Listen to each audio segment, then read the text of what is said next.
In 1998, UNICEF reported that in the nation of Ivory Coast, where 43% of the world's cocoa is grown, trafficked children are enslaved to provide the West with the chocolate it craves at a price we can't resist. In 2002, a study by the International Institute of Tropical Agriculture found approximately 284,000 children working in the cocoa industry in West Africa under the worst forms of child labour. Boys as young as 6 years old work more than 12 hours a day for no pay on farms using machetes and applying pesticides without any protective equipment, leading to chemical burns and poisoning.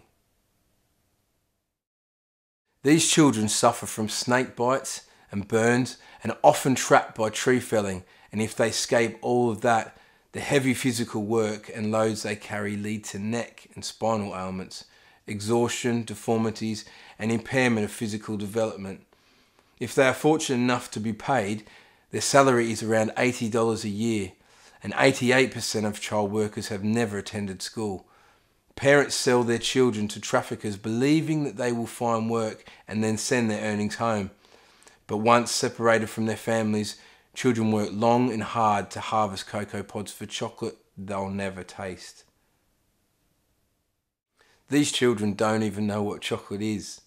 Traffickers promise paid work, housing and education, but in reality the children are held forcibly on farms and sometimes work up to 100 hours a week.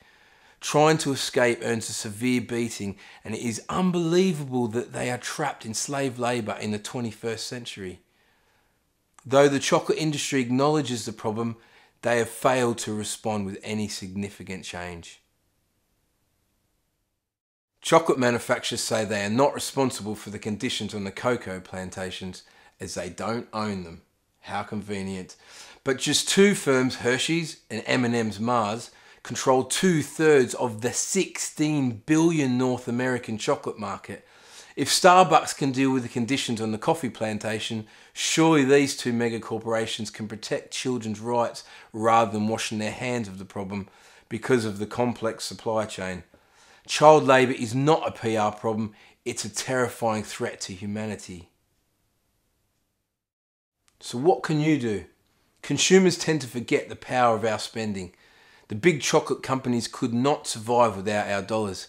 Buy Fairtrade. It guarantees a minimum price to the farmers and prohibits abusive child labour. To borrow the words of Steve Chalk, founder of Stop the Traffic, when Cadbury's and Hershey's and Mars and Lindt and Nestle and all the others produce chocolate that is traffic free, you can be sure they'll tell us. If chocolate bar doesn't say it's traffic free, if it doesn't say it's fairly traded, it's just not. It's as simple as that. It's great to be able to buy cheap chocolate, and in the West most of us enjoy too much of it, but few people have any idea that children are dying every day to provide us with this little luxury. Big companies are obsessed with profit, whatever it costs in human terms and however much blood smears the cocoa trees. But they will respond to consumers. Let them know you don't think cheap chocolate is worth the cost to human lives.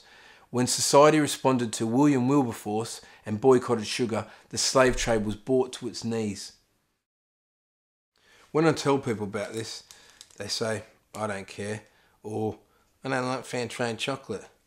Well, there's more and more Fairtrade chocolate coming on the market. But if your favourite chocolate bar isn't Fairtrade, write a letter or send an email to the manufacturer and say, why is it that I can't enjoy my favourite chocolate bar because you want to endorse child slavery?